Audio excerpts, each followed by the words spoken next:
Hey, welcome back, guys. This is part five of our building the fastest watercraft stand-up jet ski in the world. Not a watercraft, because there's some sit-downs that are using this engine that go quite a bit faster than we're gonna go. But this is the fastest stand-up in a jet ski build right here at ProWatercraft. I'm Chris Haggis. I don't know if you caught that in the other 4 videos, but here we are today. This is actually the engine that we're going to be using. Joe at Tech One Connection got it all together, and it's exciting. You know, this is one step closer. So when you walked in, I was actually looking at my front motor mount here. I kind of did a screw up. Originally, the motor mount kind of goes like in that fashion, and then it uses this guy here. And in the past, we've flipped this around, and I really like this motor mount here. That this is a Yamaha motor mount. This is one that actually they've used for the last couple decades, and it's a nice low profile, strong, cost-effective motor mount. And I was thinking, oh, I want to use this. I like, you know, just kind of how everything lined up and that it was low profile. But I realized now that crap, I'm gonna have to modify this. And yeah, no big deal. So I'll notch that out. I'll make that fit. On my mock-up motor right there, you can see I have it flipped over, but I don't have that other oil kind of cover thing. So yeah, so no big deal. So we'll notch that out, and I'll just have to see how it goes, I guess. You know, this is part of it, you know, just kind of putting things together and figuring out which way we want to go with it. So today, I was going to show you guys another little trick I do with my jet skis is when I'm doing the alignment, you know, obviously you see me put the pump in, and I have like my alignment engine, and I put them in, and I get everything like perfect and dialed. That's where I built my engine bed. You see we have the engine bed in there now. It's all glued in. We did that in the last episode. Came out really nice. You know, I have my 2 rear Sea-Doo mounts, and I'm using the front Yamaha one. And then I was working on this. This is the intercooler support bracket. This is going to be glued in today. And I made little hooks, and I got my, you know, I got that there. So it's going to hold down my intercooler right there. So that's kind of the game plan here. But the trick I kind of wanted to show you, I think starting off is, on most jet skis, there's 3 points of where you really want really good alignment. Of course, the pump, you got the engine, they have to be dialed, and then you have the midshaft. So a lot of different watercrafts do it different ways. In the Kawasaki, which is generally what we work around, we have a bearing support. And I got it in there right now. So this is basically my alignment bearing support. So what I'm going to do is I'm going to put in our alignment engine. I know with our pump and our alignment engine in place, that should put the bearing support at the right place. But not only like where the shaft comes through, it's also about like the angle of that firewall or mid shaft. You know, it could have like a degree one way or another. Sometimes, you know, fiberglass moves. So what I like to do, especially in a build like this, when I have the opportunity, is what I'll do is I'll print that surface again. And that surface will be printed off the alignment of the shaft and the engine and the pump. So I get not only, you know, right in line with the drive shaft, but the angle tilting back or forward or side to side. I just kind of dial all that in with this one step, and then when I tighten it all down, the ski just feels like butter. It's just super smooth, and it really is a nice and efficient. So that's we're gonna do that right now. I'm gonna put everything in, and I'll show you a little bit of that. And once we get that in and dialed, then I think we're gonna put in this cool bracket for the intercooler. We'll get that glued in, and you know, those will be some big steps kind of moving forward. So let's do it.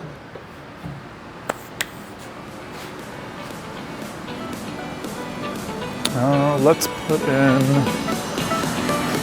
our front motor mount.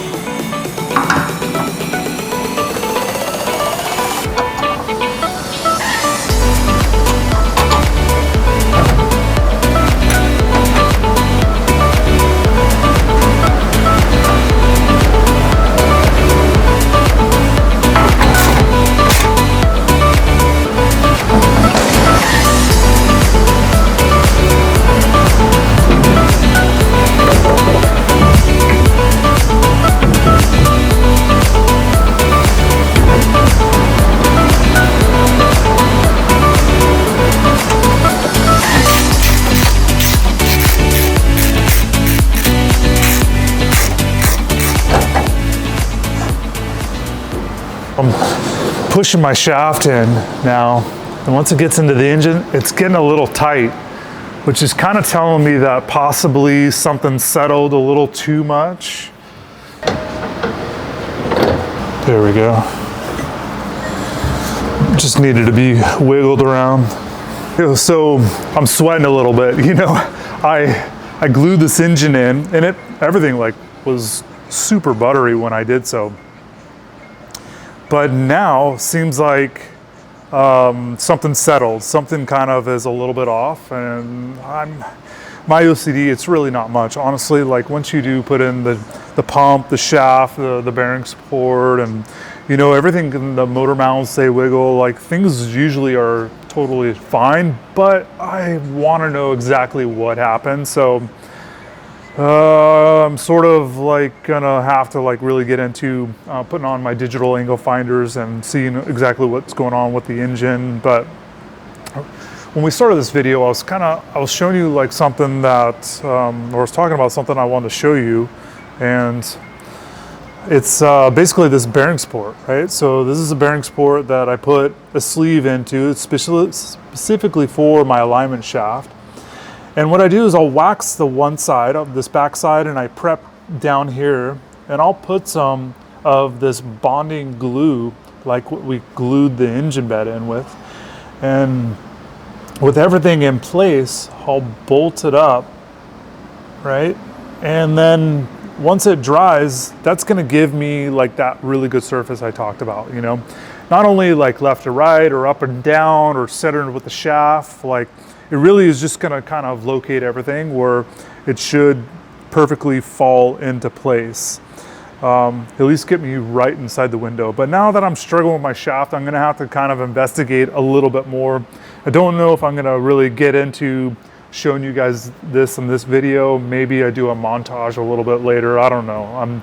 You know, we're filming and I'm sort of fumbling along, and this is kind of how sometimes these builds go, you know. I just kind of have to like put the stuff in and work through it, and we film and talk about what we're doing so you guys can kind of see a little bit of this build process. So I'm gonna kind of steer away from that for the minute, and I'm gonna work on this intercooler bracket that we made. Basically what's gonna happen is this is all gonna be one piece once it's finished. So I'm gonna probably put on a few more engine parts. I'm gonna get the intercooler on there. I wanna get my hoses on there. I wanna double check that the intercooler and everything like is lining up before I glue that piece in, you know. And I think that's what we're gonna do right now. That's the plan, let's go.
made this little wood cradle. You're like, why the, well, it's supposed to kind of represent the foam that's gonna kind of support and cushion this intercooler here. So it gives us a good 1/4 inch of spacing down to our carbon fiber bracket. I'm just gonna use it for right now, but I'll go back and obviously when we do final install, we're gonna use foam there. There we go. It's gonna sit kind of like that. This guy here is tight. I don't think there's any like easy way of going about putting this one on. Contemplating taking the intercooler off, but yeah, it's such a tight angle. You know, this is, in the runabout, you know, you have the whole back half of the ski, and you got the intercooler in the back, and you got a big water box, and you got plenty of room underneath the seat. We don't have that here. We have a tray, and there's no like getting rid of that, because that's what makes everything cool. So maybe my wood cradle is like a little too much now.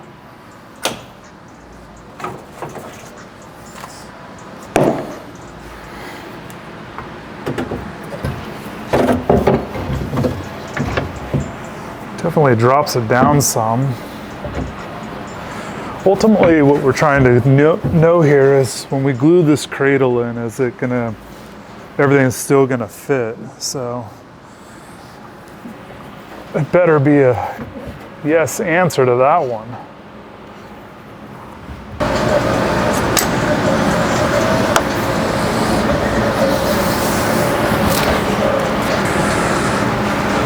Okay, I think that's definitely our position. This should be good. This is going to be our straps to hold down the intercooler.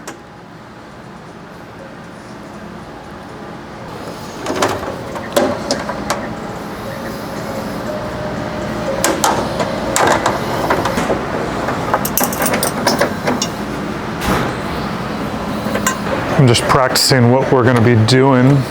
Just making sure that the straps I got are going to be long enough. Definitely the hoses on the supercharger to the intercooler, all that is like really pushing the intercooler bracket right into place exactly where we want it. So I'm liking all of that. See that our straps are going to be nice and tight. Kind of made some self hooks down here, which probably be a lot easier to put on if I didn't have like a big intake here, but I'm really just practicing right now, so I kind of know what I'm up against. I'm fairly certain that we're gonna have to do like a blow-off valve right here. Usually you do one closest to the supercharger, but this elbow is tight and that whole transition is like super tight. So this is, I think, the only area that we're going to be able to do like a blow-off valve. So, because we got definitely a serious supercharger on this engine. So I'm liking all that. You know, I think this is definitely ready to glue in. That'll be a big step. Once we glue that in, you know, we kind of have a lot of uncertainty out of the way. I'll need to work on my exhaust and of course get my alignment and my bearing support like dialed, so I'm super happy about that. But those are some big pieces of the puzzle before I can start assembly. I got my battery box mount and drilled and tapped, same with the electrical box. You know, there are holes down here, so these are all like ready to go for bolting down those components. I got my mounts for my gas tank, so I can figure that out. That's going to be these two holes, and then there's a third one up towards the front of the ski. Back here, I don't know if you noticed, but we have a few things going on, and especially that are tucked in there. We have a couple like tubes down here. One's for our steering cable. The other one's for our trim cable. That'll be like for a nozzle up and down action. And then we have 3 aluminum lines coming in for water to this engine. They are 1/2-inch lines. I'm hoping they're going to be adequate. I know in the Sea-Doo the lines are quite a bit bigger, but we're gonna split those off to kind of cool this engine, the intercooler, the supercharger, the oil, the exhaust, all that stuff's gotta get cooled. And so I'm honestly like, I don't know if you guys realize this or not, but I'm not a Sea-Doo specialist, right? So this is my second build. I have a little experience, I'm not scared of kind of doing this, but there's things like water routing that are a little bit unknown for me. Like I get the basics, right? We want to keep the important stuff cooled first, and then obviously exit the water out the hull. But if any of you specialists out there know like how to route the water ideally in this, because I understand like once we start going up into 80-mile-an-hour range, the water pressure, you can imagine coming into the pump area and the pump pressure and that water coming back into the engine, that pressure is going to be extremely high. I've seen upwards around 40 to 50 psi through these lines. Obviously the lines are rated much higher than that, but when you're putting 40 or 50 psi at your oil cooler, I know that's definitely not what you want to do.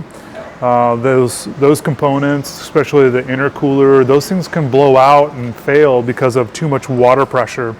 So if you specialists out there have any insight for me, I appreciate it. I definitely, throw it into the comments or send me a message somewhere where you have some good suggestions that I could lean on a little bit. So, but yeah, that's pretty much what we have going on here. So I'm going to take all this out and we're going to glue in this this bracket here right now. I'm going to look at maybe aligning the engine a little bit.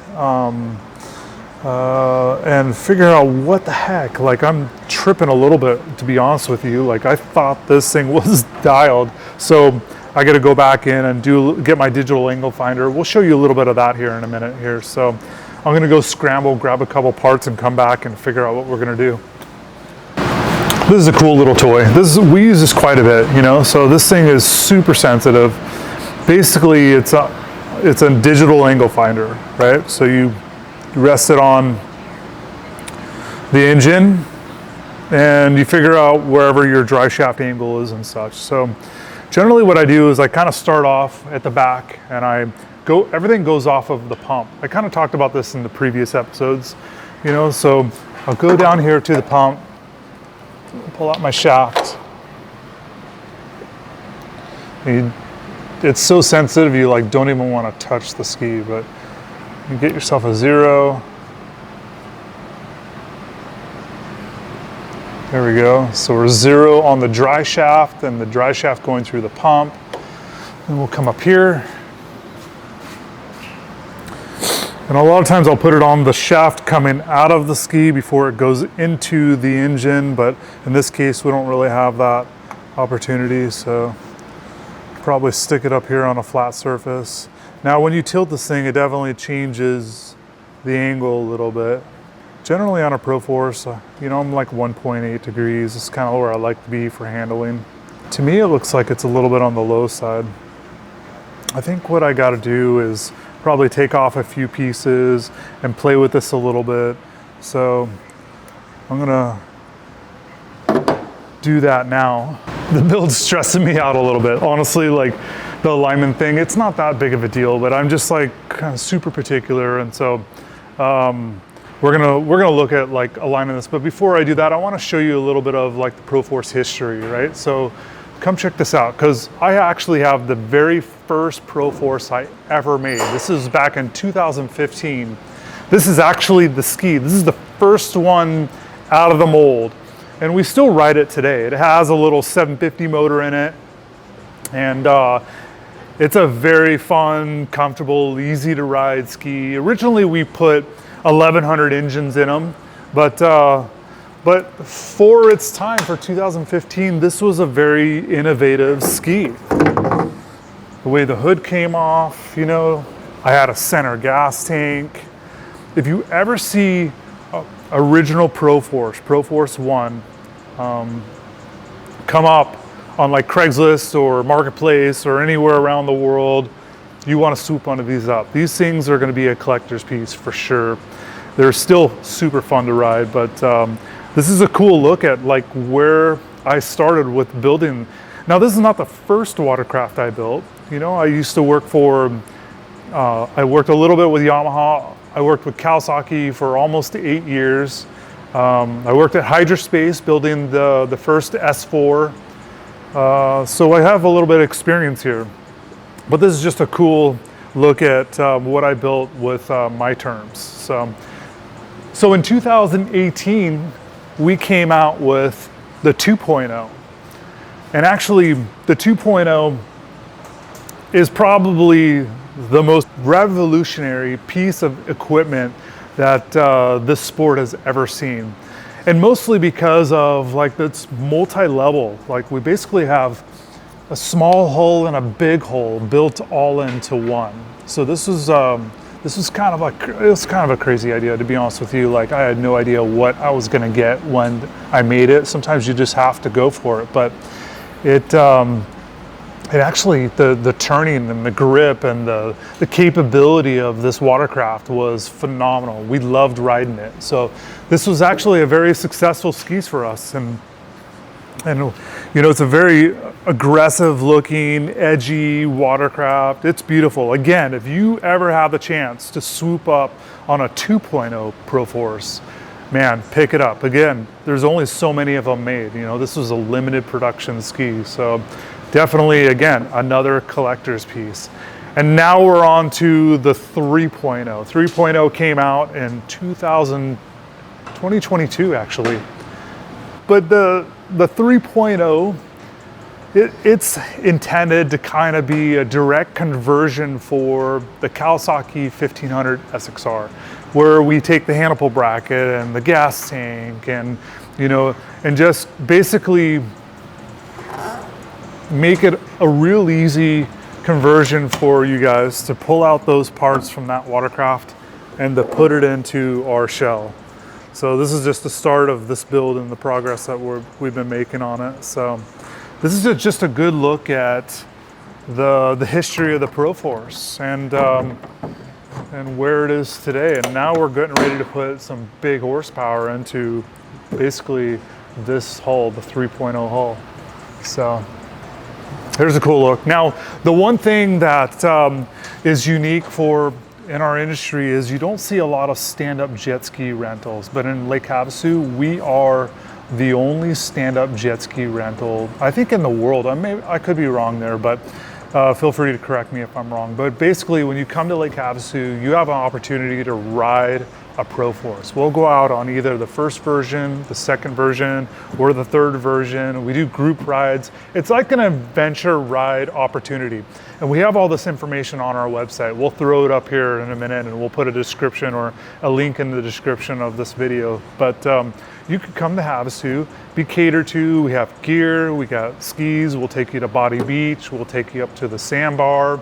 We do these adventure rides for anybody that's interested in coming to Lake Havasu and jet skiing.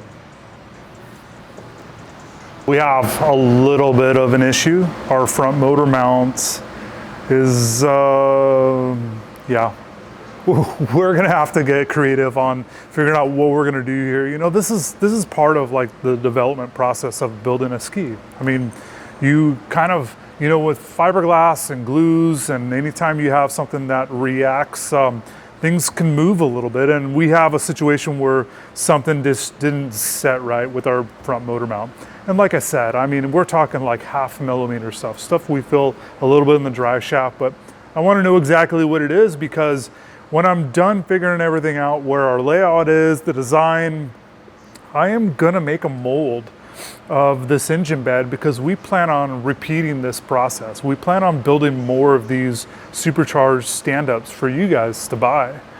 I can figure that out. That's not a big deal, right? This is small stuff compared to everything else that we're doing, but it's chirping me up a little bit, and you can hear me pausing in the video, but that's just my personality. So I went in and we talked about a little bit of messing with the bearing support right now. And I went in and just tightened it all down with our shaft, and our shaft actually turns really nice. And then this is all tightened down. And I was gonna, you know, I was talking about printing that and put some glue on and make sure all that. I don't need to do that. Like, the ski is dialed. So from pump to bearing support to engine right now, minus the front motor mount scenario, it's good. Like there's no, so my next step here is we're gonna glue in the tray for the intercooler tray, because when I make my bed plate, this is gonna be part of it. So it's all like one piece. So ultimately what I like is when the bed plate, the bearing support, the intercooler mount, and all of it is like, it's basically like an inner chassis, you know? So we're gonna prep this right now. We're gonna glue it in, and that'll get us basically to our next steps. So here we go.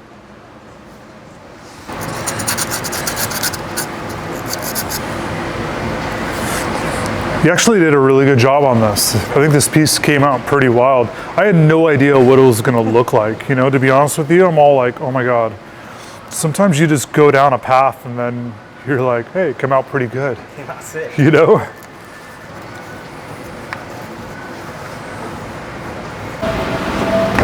Why do you guys clean it up? Yeah, so in order for this glue to bond really well, you have to scuff the surface, then we clean it with some acetone, and from there it's kind of like really fresh, and it just bonds really well together and structurally basically becomes one. So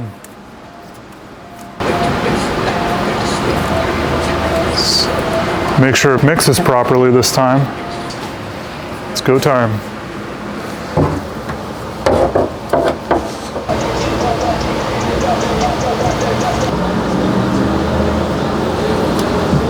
Definitely going to be generous with the glue on this one.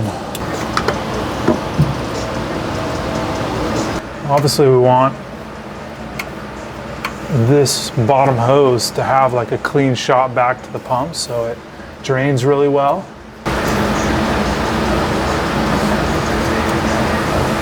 This stuff, obviously you don't want to get anything near like the alignment tool. It'd definitely mess with our progress if we glued that thing in there.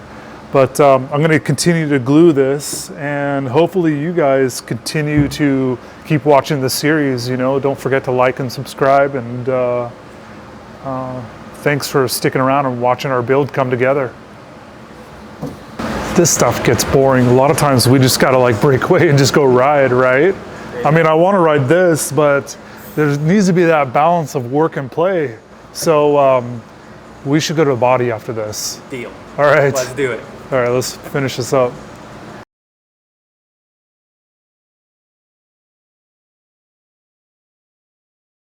When you're turning, stand up, you have 1 foot forward. This is kind of, we're gonna go have fun, right? Hell yeah. Yeah. We're at Body Beach.